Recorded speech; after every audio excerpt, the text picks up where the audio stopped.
¿Os parece? Empezamos. Si quieres proyectar, Sandra. Sí, y tanto. mientras te presento un poco. Perfecto. Hoy el tema es la resonancia de la lesión muscular y para ello contamos con una ponente muy dedicada al tema, que es la doctora Sandra Mechó, que trabaja tanto en el Servicio de Radiología del Hospital de Barcelona como en el Departamento Médico del Fútbol Club Barcelona, lo cual ya nos sitúa pues, en un contexto deportivo y de lesión muscular, evidentemente. O sea que yo, sin más preámbulos, Sandra, cuando quieras. Muchísimas gracias. Bueno, pues en primera instancia, en esta primera diapositiva, lo que quiero decir es que pertenezco a este fantástico grupo. Yo, así de manera coloquial, si me lo permitís, digo que somos unos frikis de la lesión muscular. La verdad es que si alguna vez hemos montado alguna calzotada, acabamos hablando de la lesión muscular. Pues yo lo veo así, y somos pues, médicos del deporte, traumatólogos, rehabilitadores y radiólogos, ¿de acuerdo? Y aquí seguro que me dejó alguien, lo siento mucho, pero estos somos los más frikis, por decir algo.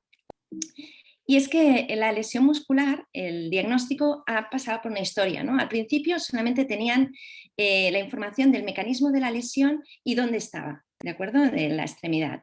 Y con eso más o menos tenían que saber qué grado de severidad tenía esa lesión. En los años 80 ya entró un poquito con fuerza la ecografía y ya había más objetividad, es decir, ya eran más capaces no de basarse en presentimientos, sino en decir bien dónde estaba asentada la lesión.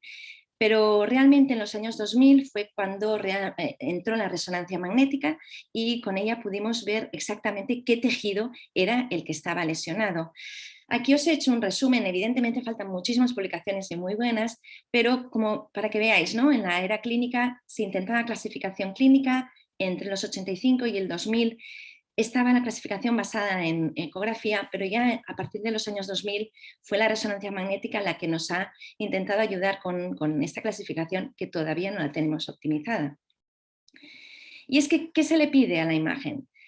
Claro, la charla sobre todo es resonancia magnética, pero tanto la reso como la eco tienen que formar un tándem, ¿de acuerdo? Las dos son información complementaria y nos tienen que caracterizar la lesión, predecir el return to play, es decir, ayudar a predecir el return to play, no todo depende de la imagen, hacer un seguimiento y ser capaces de detectar lo antes posibles complicaciones, sobre todo la posibilidad de re-injury. ¿Cómo caracterizamos la lesión? Bueno, nosotros en el Barça utilizamos este protocolo. Como decíamos, sé que en Italia se utiliza difusión, sé que se utiliza el tensodifusión, sé que el doctor Casalsán, por ejemplo, utiliza eco de gradiente. Lo que pasa, nosotros hemos optimizado bastante el protocolo y utilizamos estas 3 secuencias líquido sensible en los 3 ejes y en la secuencia morfológica de T1 en coronal y axial. Lo más importante de nuestro protocolo que es que utilizamos TEs muy bajos, ¿no? De 33 milisegundos en estos DPs para asegurar tener una buena resolución del tejido conectivo. Luego, que el grosor de corte sea bastante bajo, de 3,5 e intentar evitar el gap. Y por último, filobios pequeños, no queremos bilateralidad, queremos ir directamente a la extremidad lesionada. Una vez dicho cómo lo estudiamos, vamos a ver qué realmente es lo que estamos estudiando, la histoarquitectura. Y es que en el músculo tenemos las miofibrillas que están rodeadas por el endomisio, conforman un conjunto que es el fascículo, que el fascículo queda rodeado por el perimisio, que es el que junto con los fascículos va a anclarse al tendón. ¿De acuerdo? Entonces, en la periferia encontraremos el tendón que se origina del hueso, a medida que se aleja se conforma en aponeurosis y al final aparece el epimisio. Entonces encontramos 2 uniones o 2 unidades dentro de un músculo. Una es la unión miotendinosa, ¿de acuerdo?, que es donde se anclan estas fibras en el tendón, la aponeurosis, y por tanto la proporción de tejido conectivo que está en esa zona, en ese área, es mayor, mientras que como a medida que se va alejando de su origen en el hueso, este tejido conectivo se está distribuyendo en una matriz extrafascicular, se va adelgazando y entonces es cuando se conforma la unidad miofascial, donde si hay una lesión normalmente afecta un tejido conectivo de menor tamaño, menor proporción y por tanto el pronóstico es mejor. Porque quiero que os quede muy claro, ¿no? En un músculo no es lo más importante la parte magra, es decir, la fibra muscular, sino lo importante es el transmisor de fuerzas, que ¿quién es? El tendón, el tejido conectivo. Este tendón, como os he dicho, a medida que nos vamos alejando de su origen en el hueso, se va adelgazando. Y entonces, nosotros para un poco cuando describimos la lesión, cuando decimos al médico del deporte, oye, es una lesión que está en la aponeurosis, él ya tiene claro que estoy hablando de una zona donde el tejido conectivo es de entre 1 y 2 milímetros. Mientras que si digo que es en la región de la fascia, ya le estoy indicando que por resonancia magnética yo no soy capaz de ver tejido conectivo, ¿de acuerdo? Y entonces tiene un mejor pronóstico que si la lesión se asienta en la aponeurosis o si se asienta en el tendón, que es el mástil, que es cuando realmente es acordonado. Entonces, el tendón lo vemos claramente hipointenso en todas las secuencias, la aponeurosis también, pero más fina, y la fascia no conseguimos verla. Entonces, según dónde esté asentada la lesión, diremos, la etiquetaremos o el título será diferente. Por ejemplo, esto es una lesión miotendinosa. Esto es una cabeza larga del bíceps. Vemos una rotura de la parte tendinosa de esta unión miotendinosa con un gap. Esto es un hematoma en el seno de este gap y vemos el edema intersticial y vemos que las fibras han perdido su ángulo de penación, su anclaje, ¿de acuerdo? Esto sería una lesión de mal pronóstico. Estaríamos hablando de 6-8 semanas. Luego estamos en una lesión mioponeurótica. Esto es la cabeza larga del bíceps. Esto es el tendón central entre el semitendinoso y la cabeza larga del bíceps, que da sus extensiones aponeuróticas intramusculares y periférica. Y en este caso se nos ha lesionado este tejido conectivo de aquí. Por eso le diríamos lesión mioponeurótica.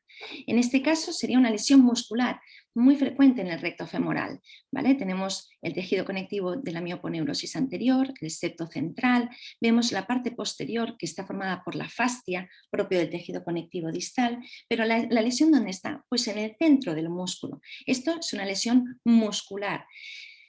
Sé que hay la teoría de que no existen las lesiones musculares, que todas las lesiones son mioconectivas, pero realmente cuando un músculo se sobrecarga mucho, no sabemos bien el por qué. Es posible que porque las fibras están aturdidas y acaban en aquellas zonas Z, acaban rompiéndose, es cuando aparecen estas lesiones en el seno de la fibra muscular, ¿de acuerdo?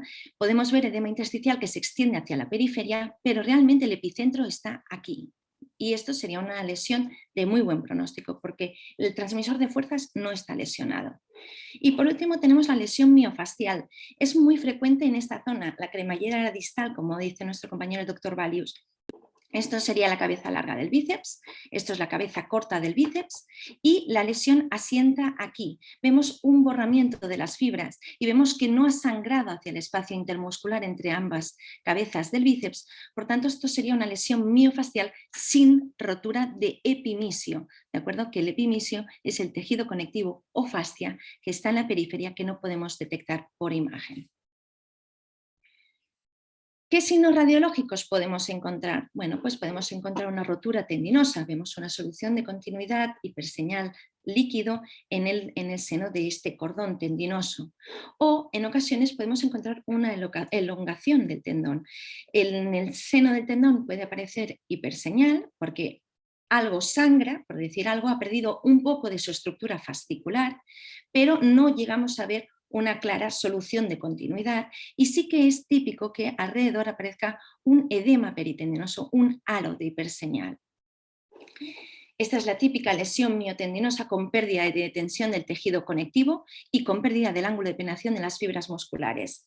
Un apunte que nos estamos dando cuenta desde hace unos años. La pérdida de tensión siempre la hemos achacado a mal pronóstico de una lesión. Muy bien. Pero si esa lesión se asienta en un tejido conectivo que tiene cicatriz, que está cicatrizado, que es grosero, como ya sabemos, una cicatriz no es lo mismo que el tejido conectivo de base, sino que es un neotendón, ¿de acuerdo? Es más grosero, es más rígido. Y cuando se vuelve a romper ese neotendón, no cae como puede caer un tendón normal con el wavy sign típico, ¿de acuerdo? Por tanto, podemos encontrar una rotura transversal de un tendón y ver que no hay pérdida de tensión y quitarle importancia. Para nada, no ha caído porque realmente es rígido, pero ese tendón se ha roto y tiene mal pronóstico. Luego tenemos el típico edema intersticial en pluma, ¿de acuerdo? Que es cuando vemos como el perimisio, ¿de acuerdo? Que antes os explicaba, queda rodeado por el edema, y esto sería una lesión miotendinosa, puramente mio, porque veis que no hay un gap en esta imagen, ¿de acuerdo? Pero fijaros que aunque no haya gap de tejido conectivo, podemos encontrar pérdida de tensión, ¿de acuerdo? Entonces sería una lesión miotendinosa con un factor de mal pronóstico, que es pérdida de tensión. Aquí tenemos el típico hematoma intermuscular de un tenis leg. Este era un gastrocnemio que ya de base tenía una cicatriz muy grosera en la unión mioponeurótica distal, pero que había hecho una relesión más distal, y aquí tenemos el típico hematoma intermuscular y luego tenemos un hematoma intramuscular. Una vez visto todo lo que pasa en una lesión, vamos a ver qué puede pasar antes de que el músculo se nos lesione. Bueno, típico sobrecarga, ¿no? Muchas veces nosotros en los periódicos, a veces nuestros jugadores dicen, tengo una sobrecarga muscular, ¿no? Realmente lo que vemos es esto, vemos un edema, que yo lo etiqueto de edema algodonoso porque es mal definido, es como una opacidad que rodea normalmente las uniones mioconectivas, y que si tú insistes en la sobrecarga, puede llegar a aparecer, no sabemos bien cómo etiquetarlo, a lo mejor fatiga, una zona de mayor borramiento de las fibras musculares, ¿de acuerdo? Vemos esta sobrecarga mal definida, ¿vale? Que es el algodón, y luego una zona un poquito de mayor hiperseñal. Si forzamos mucho la ventana, el window, ¿vale? Y llegamos a ver señal líquido, es cuando decimos que hay una rotura muscular. Y esta es la típica imagen de rotura muscular, lo que os decía antes. Sobrecarga, más sobrecarga aparece fatiga, y después de la fatiga, ¡pum!, se nos rompen las fibras musculares, ¿vale? No hay lesiones mioconectivas, ¿vale? No mioconectivas, ¿de acuerdo? Pero en este contexto sí que podemos encontrar lesiones puramente musculares y tiene muy buen pronóstico. Este jugador, por ejemplo, a los 2-3 días podría seguir jugando. Ahora bien, habiendo frenado un poco en esta sobrecarga. Una vez dicho cómo lo estudiamos, cómo lo valoramos, los signos que podemos encontrar, vamos a ver cómo nos atrevemos a predecir el return to play de las lesiones. Bueno, la definición del return to play, a mí me han gustado estas dos principalmente. Es el momento en que el jugador recibe la alta médica y está preparado mentalmente, es decir, él dice, vale, sí, me atrevo a jugar un partido o un entrenamiento entero con el equipo.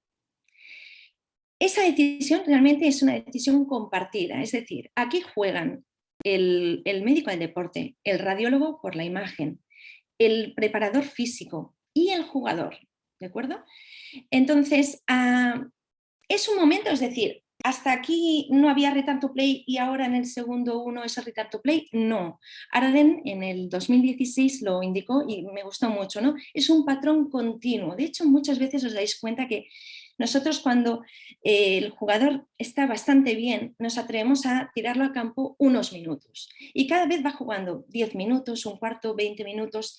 Entonces, todo ese procedimiento, ¿vale?, que se produce en diferentes partidos, es el return to play de un jugador.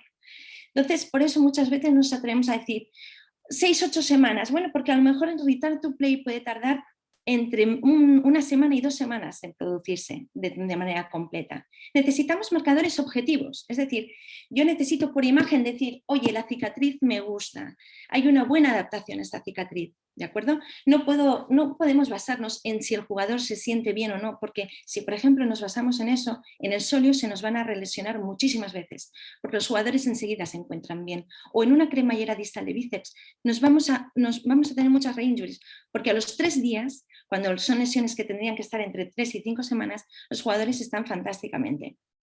Por tanto, necesitamos marcadores objetivos para la decisión y, como siempre, es una decisión compartida entre todos los estamentos. Una vez dicho qué es el return to play, bueno, ¿cómo valoramos la severidad de la lesión? Pues nosotros utilizamos la clasificación del Dr. Valle, que es nuestro compañero de nuestro equipo, que es la MLGR. En esta clasificación, primero nos basamos en el mecanismo, si es una lesión directa o es una lesión indirecta. Luego nos basamos en dónde está localizada. La primera letra, que es en mayúscula, nos indica si en el tercio proximal, en el medio o en el distal del muslo, ¿vale? Esta clasificación principalmente la utilizamos para isquios, aunque la adaptamos para otros grupos musculares. Pues esta P mayúscula, esta M mayúscula de mayúscula indican el punto del muslo. Y luego tenemos la minúscula, que nos dicen si pertenece a la unión miotendinosa proximal o a la unión miotendinosa distal.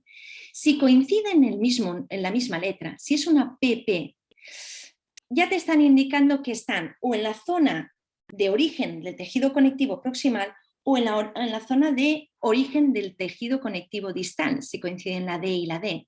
Entonces eso quiere decir que el grosor de la parte tendinosa que está lesionada es importante y por tanto probablemente esa lesión sea de pronóstico largo, de un return to play largo, ¿vale? Por tanto, esta zona, la localización, esta letra, estas dos letras, nos dan mucha información si coinciden. Luego tenemos la re-injury, que es la única clasificación que tiene en cuenta esto, si es una primera lesión o si viene de una lesión de menos de 4 meses.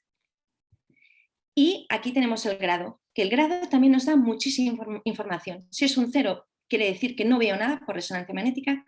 1, vemos edema intersticial, ha sangrado. El 2, cuando vemos edema intersticial, podemos ver en pérdida del ángulo de penetración, podemos ver un poquito de pérdida de tensión, pero nunca veremos un gap ni de fibra muscular ni de tejido conectivo.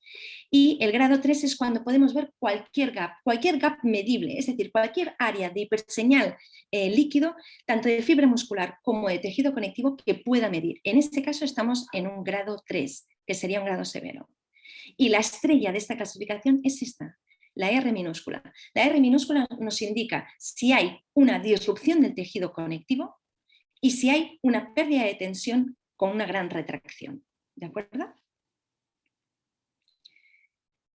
Clasificamos y luego decimos, además de la clasificación, te digo que hay signos radiológicos predictores de que el return to play será largo.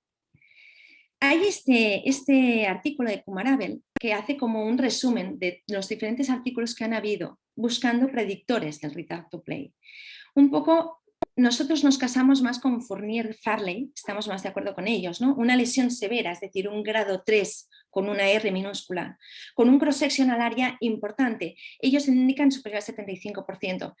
Nosotros no tenemos una evidencia científica como para dar un dato numérico de más del 50% o de más del 60% hoy por hoy, pero un cross-sectional area importante de más del 75% evidentemente indica que hay mucho tejido conectivo roto.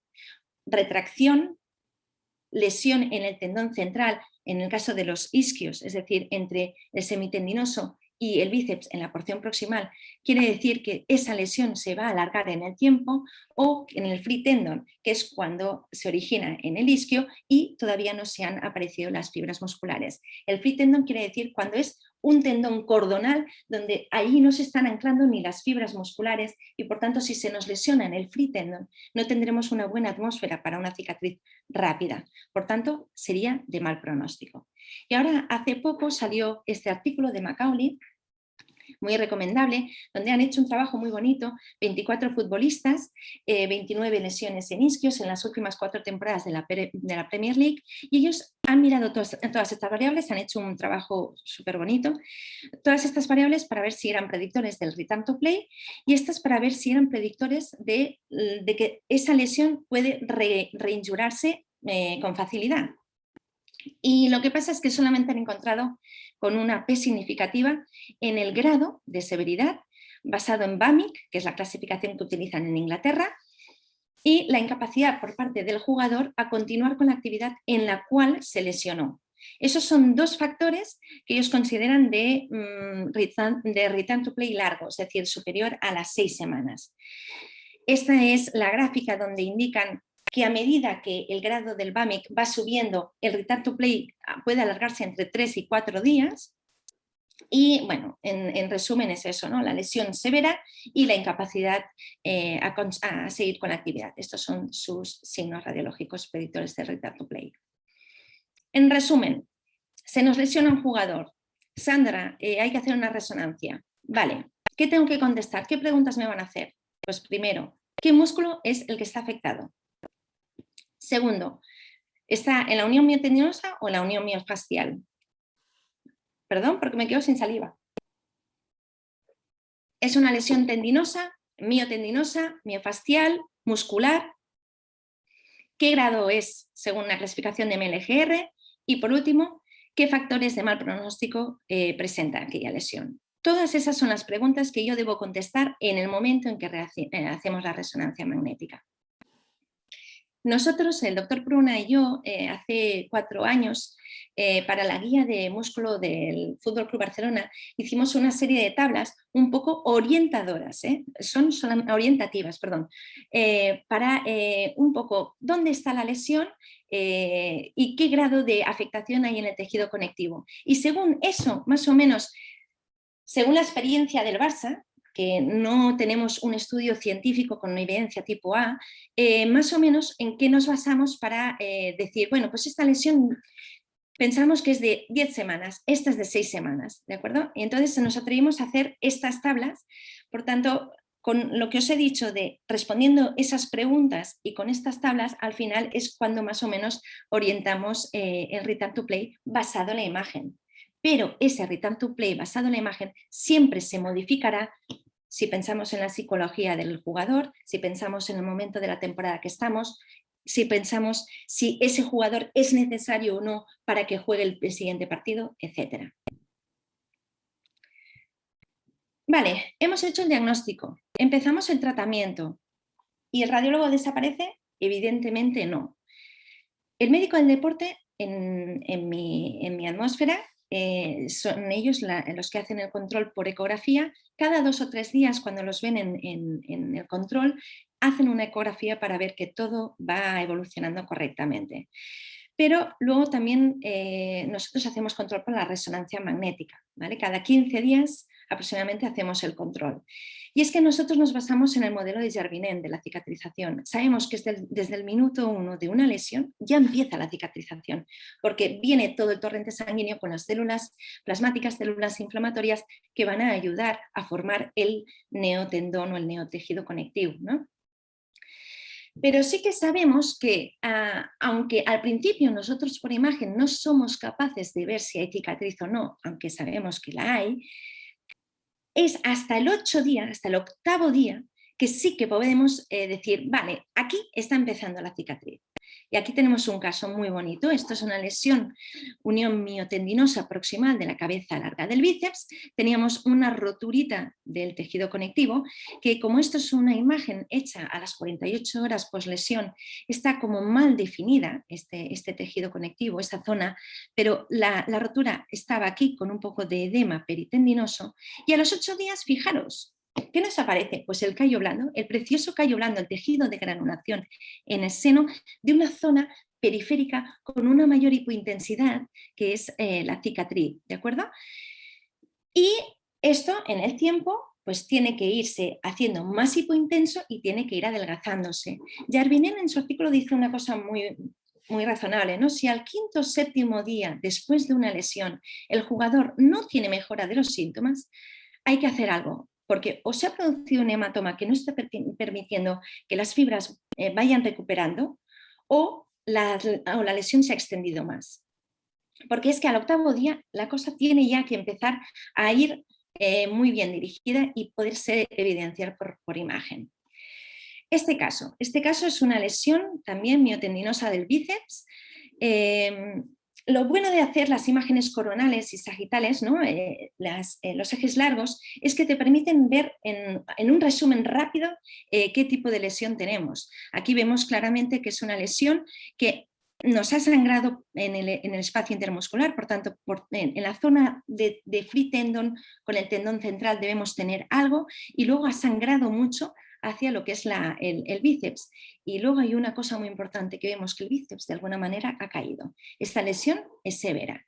Si ahora nos vamos al axial y analizamos, aquí tenemos el free tendon del cual surge el semitendinoso, este es el semimembranoso, vamos caudalmente, aquí nos está apareciendo el edema intermuscular, todavía no nos han aparecido las fibras del bíceps, estamos en el free tendon todavía y ahora nos aparecen las fibras del bíceps. Fijaros aquí, si voy para atrás, el tejido conectivo lo vemos hipointenso y de repente en este punto nos ha desaparecido. Aquí hay una rotura transversal de cross-seccional área importante de este tejido conectivo, ¿de acuerdo? Es una lesión miotendinosa de la frontera free tendon, tendón central de esta cabeza larga del bíceps.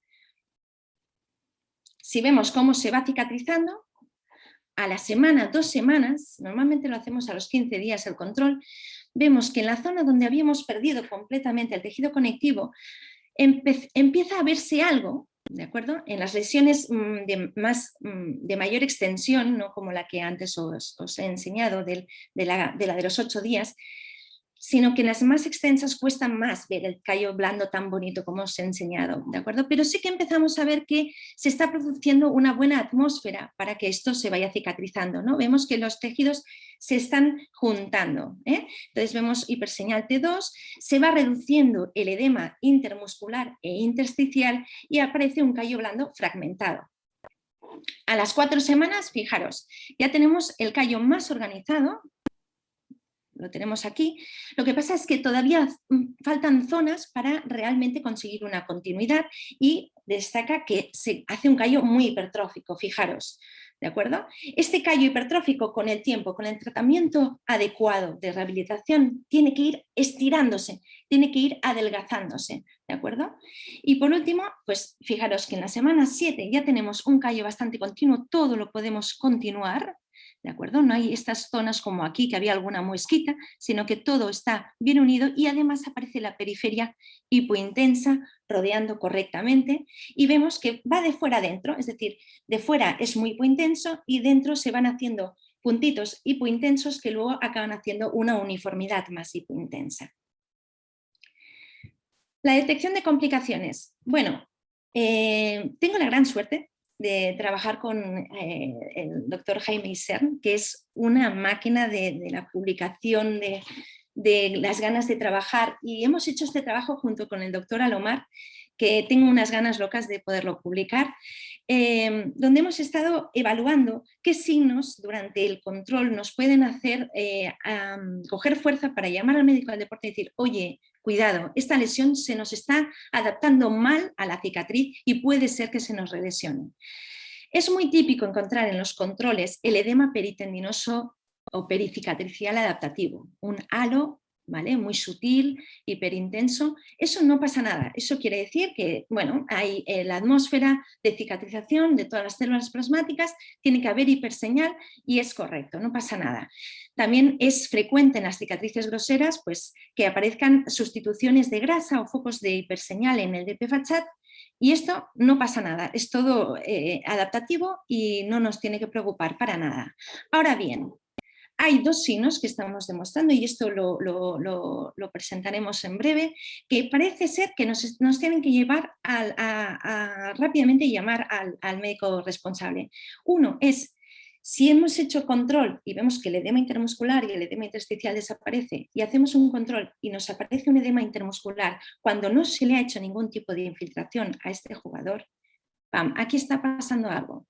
Esta cicatriz está haciendo que sangre de alguna manera esta unión miotendinosa y nos aparezca este edema intermuscular. Hay que tirar un paso atrás en la readaptación. Y lo otro es la rotura tendinosa, como por ejemplo en este caso, este es el edema intermuscular que aparece y esta es la rotura tendinosa. Esto nos tiene que obligar a parar a este jugador. Aquí tenemos un ejemplo. Por ejemplo, este caso, la lesión es una lesión miotendinosa de nudos en la zona de frontera entre free tendon y tendón central de la cabeza larga del bíceps, que a las 2 semanas, fijaros, iba bastante rápido, ¿de acuerdo? Había hecho esta cicatriz hipertrófica, no teníamos el halo hipointenso, pero la verdad es que tenía muy buena pinta, pero fijaros, a las 3 semanas el propio jugador, tenemos la suerte que como tenemos la máquina al lado de donde ellos entrenan, pues a la mínima podemos actuar. El jugador no sé, tengo algo raro, ¿no? Tengo una sensación rara. Eso es muy típico, que nos hace levantar la liebre y ¡pam!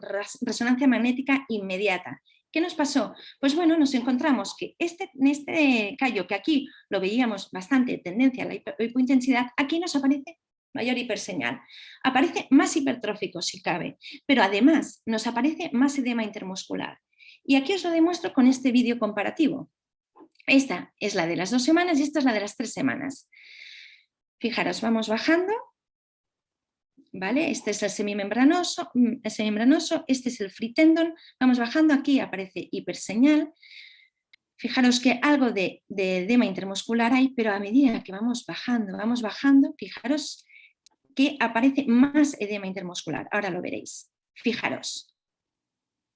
Aquí ha sangrado más. Esto no nos gusta. No tiene que sangrar, tiene que ir a menos. Por tanto, este jugador lo paramos, no lo tiramos al ruedo. No tengo forma de demostraros que podría haberse re-roto. Pero, por ejemplo, aquí tenemos otro caso. Esta es una lesión miotendinosa, bíceps semitendinoso. Fijaros que también hay edema intersticial en un semitendinoso. Esta es la imagen axial, donde vemos un cross-sectional área importante de lesión del tejido conectivo. A las 8 semanas le hacemos el estudio pre-return to play. Os voy un poco a localizar en la historia. Este estudio se hizo hará 5 años. Por tanto, todavía no teníamos la fuerza suficiente para conocer bien cómo se cicatrizaban estas lesiones, ¿no? Porque no hacíamos tantas resonancias magnéticas. Entonces, yo levanté la liebre, ¿no? Dijimos, ostras, aquí hay un tejido conectivo que se nos ha re-roto, ¿no? No, pero el jugador está bien, ¿no? Tiene buena fuerza, está haciendo buenas cargas, todo el argot que ellos utilizan, el GPS indica que las fuerzas están bien, tal. Lo tiramos al ruedo y a los 2 días se nos vuelve a lesionar. ¡Uy! Se nos vuelve a lesionar, se nos ha hecho una rotura. Fijaros que si hacemos comparativa, aquí os estoy indicando otra cosa que estamos viendo que es muy frecuente, que las re-injuries normalmente son más proximales y tienen peor pronóstico. Pues esto es lo que nos pasó. Se nos había roto y a los 2 días realmente tuvimos que volverlo a parar y bueno, se tuvo que, en este caso se operó, ¿de acuerdo? Pero fijaros que claramente si vemos que en el tejido conectivo nos vuelve a aparecer una hiperseñal, hay que parar a aquel jugador sí o sí porque se nos romperá. Y por último, hay una cosa que no nos gusta, que son las cicatrices groseras. Realmente un trabajo de los fisios es básico en la lesión muscular. Y es que la cicatriz se tiene que adaptar al jugador, no el jugador o no la unión miotendinosa del jugador tiene que adaptarse a la cicatriz, ¿de acuerdo? Realmente tiene que ser un win-win de las dos cosas. Entonces este es un solio,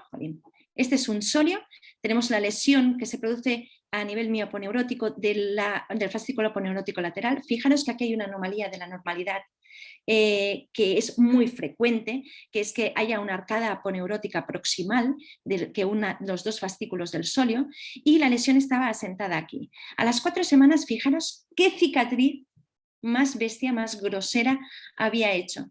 Bueno, pues eso ¿en qué repercutió? Pues que a las 8 semanas se nos lesionó un poquito al lado. Y es porque no nos gustan, o sea, las cicatrices groseras conforman una distribución anómala de las fuerzas de transmisión y ayudan a que aparezcan relesiones en otros puntos. Conclusión, espero que no estéis dormidos. En conclusión, estamos en una era moderna donde realmente la evaluación de la lesión muscular se caracteriza por el uso de la ARM junto con la ecografía. Es esencial, me siento muy afortunada de trabajar en el equipo multidisciplinar que tenemos y es básico hablar el mismo idioma. Ellos saben cuando yo digo mioponeurótica qué quiere decir o saben cuando digo tendón central qué quiere decir. Es básico. Debemos saber caracterizar la lesión, basarnos en la histoarquitectura, precioso artículo de Valius que nos lo explica, y clasificarla de manera óptima para poder ayudar en la predicción del return to play. El return to play no es solamente dependiente de un factor de imagen, de sensaciones del jugador, sino que es multifactorial, clínica, imagen, psicología, en qué momento estamos. Hay que hacer un seguimiento de la lesión, no podemos hacer el diagnóstico y fuera, y debemos saber bien en qué fase de cicatrización estamos para detectar lo antes posible si pueden aparecer complicaciones. Y esto en primicia, la solución de continuidad del tejido conectivo, la aparición de un edema intermuscular que no ha mejorado, son signos que debemos interpretar como predictores de reinjury. Y hasta aquí todo. Muchas gracias por su atención. Muchas gracias, Sandra, por tu excelente ponencia. Yo creo que ha suscitado mucho interés. De hecho, hay un montón de preguntas y, por tanto, sin más, yo intentaré incluso agruparlas un poquito y, dado que son bastantes, pues te agradecería quizás un poco de concisión en las respuestas. Vale, sí, no me enrollaré. Agrupo dos preguntas del doctor Pedraza. Al principio es referente al informe radiológico. ¿Qué tendrían a ver primero, si recomendarías hacer un informe estructurado y si en este informe los indicadores deben ser solo cualitativos o podría incluir la valoración cuantitativa de ciertos biomarcadores? Vale. Claramente tiene que ser un report totalmente estructurado. Yo, por ejemplo, lo que indico es, por ejemplo, recto femoral.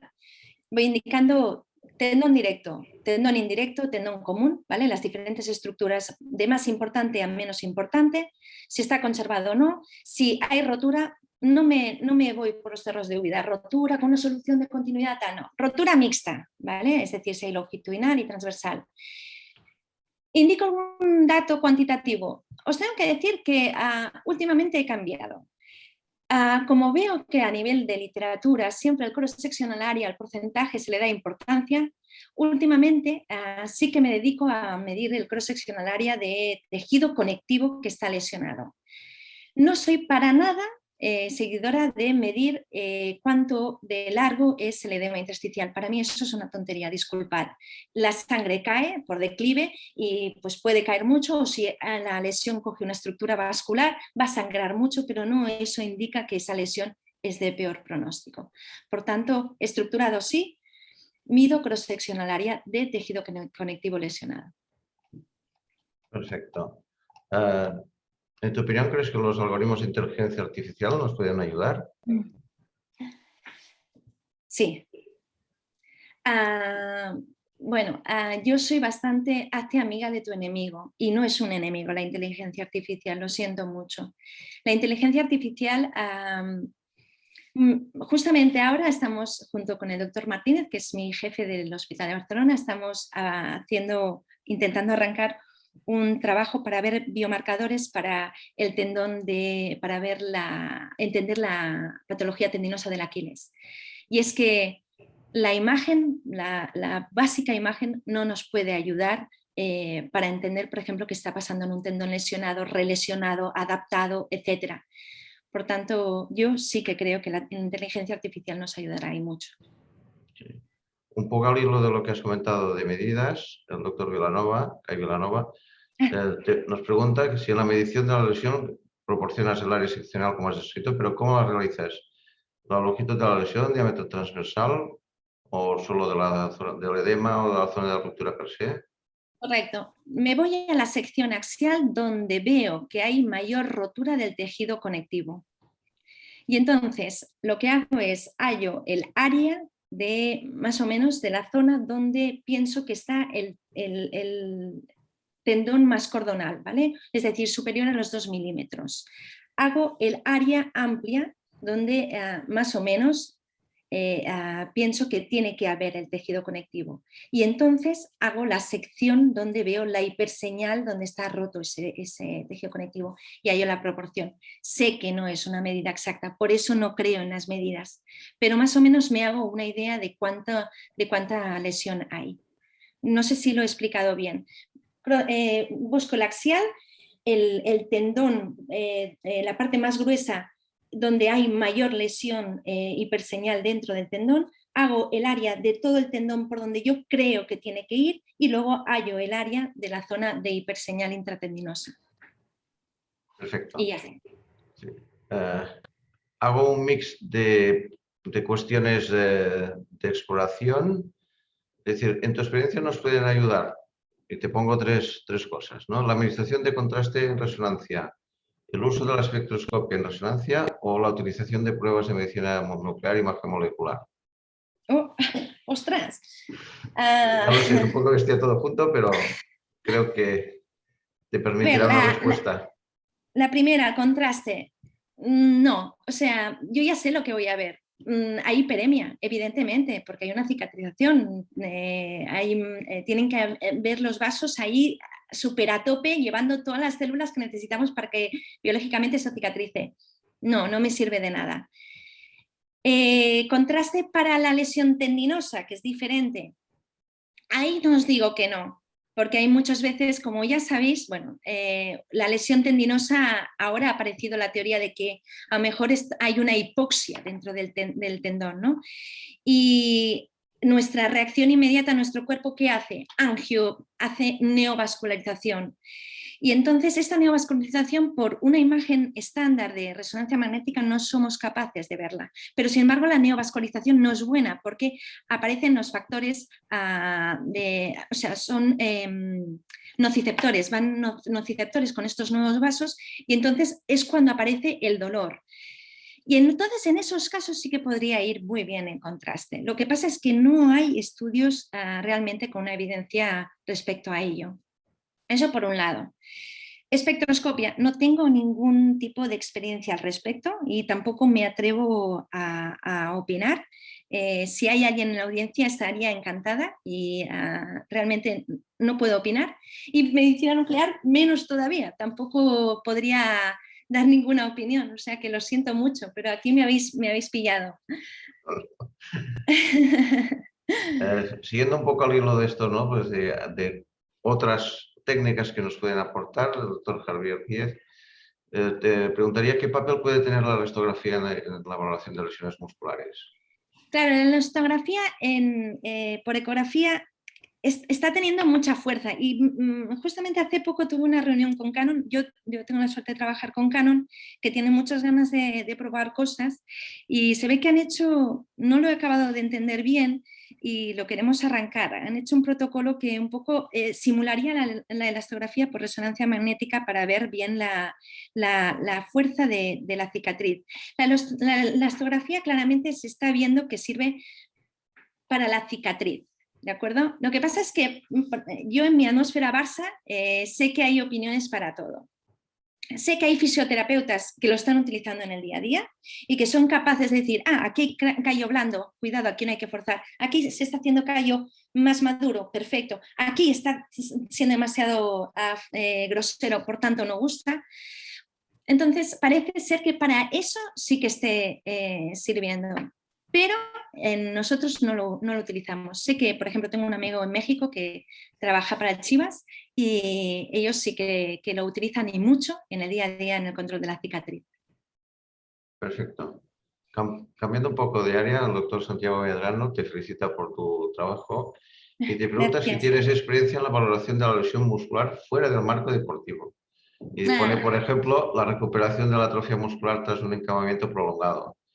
Y preguntaría pues, si el radiólogo puede tener un papel de soporte para optimizar la rehabilitación en este tipo de lesiones fuera del... Seguro, segurísimo que tiene. No tengo experiencia, pero es que segurísimo, es que la resonancia magnética respecto a la lesión muscular es brutal la fuerza que tiene. Nos da muchísima importancia, muchísima información. Si forzamos la ventana, podemos ver píxeles que dan mucha información respecto a la cicatrización y cómo se está adaptando esa unión miotendinosa. Sí, seguro. Lo que pasa es que no tengo experiencia. Yo, claro, como todos son atletas alrededor mío, pero seguro que sí. Darle mucha importancia a la resonancia magnética en esto, porque es básica. De alguna manera podemos extrapolarlo, ¿no? Claro, sí. El doctor Xavier Tomás te pregunta si has encontrado alguna vez un hematoma muscular espontáneo expansivo, que si lo veis alguna vez en deportistas, atletas que no refieren traumatismo importante.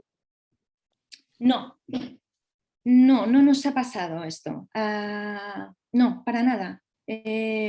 Todos los hematomas que hemos visto han sido post-contusiones o cicatrices que han sangrado a nivel intramuscular y han tardado en cicatrizarse. Pero no, de manera espontánea no. Muy bien.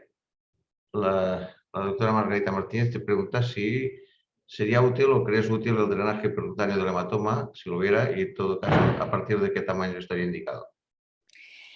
No nos basamos en tamaño. Nos basamos en las sensaciones del jugador.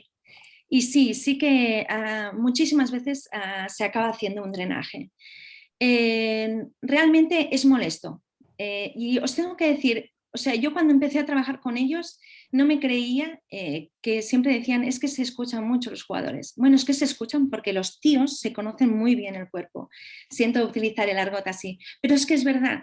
Además, es brutal cómo saben localizarme con vitamina el punto donde tiene la lesión y la cuadran, así como los alevines, pobrecicos míos.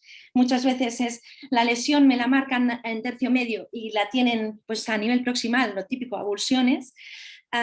Los jugadores profesionales se conocen mucho y si tienen un hematoma que les molesta porque realmente hacen una fricción, en esos casos claramente lo drenamos.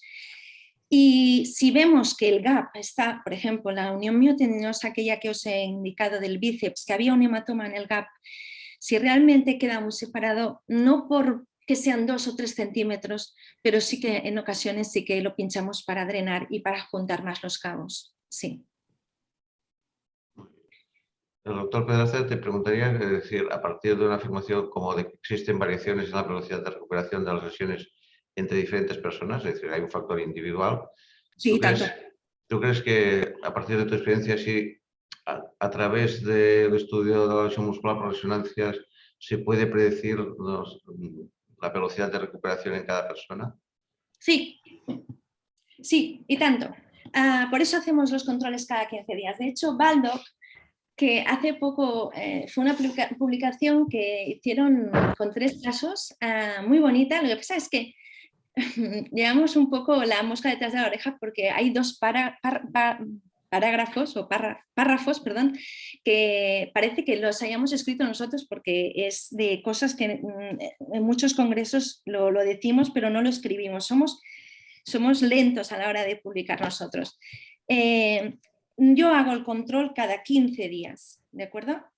Y dices, bueno, pero si es una lesión que a lo mejor se te va a alargar 8 semanas o es una lesión que es larga. Sí, pero quiero ver este chico cómo cicatriza, a ver si realmente a los 15 días empezamos a tener esta atmósfera de que todo se está organizando.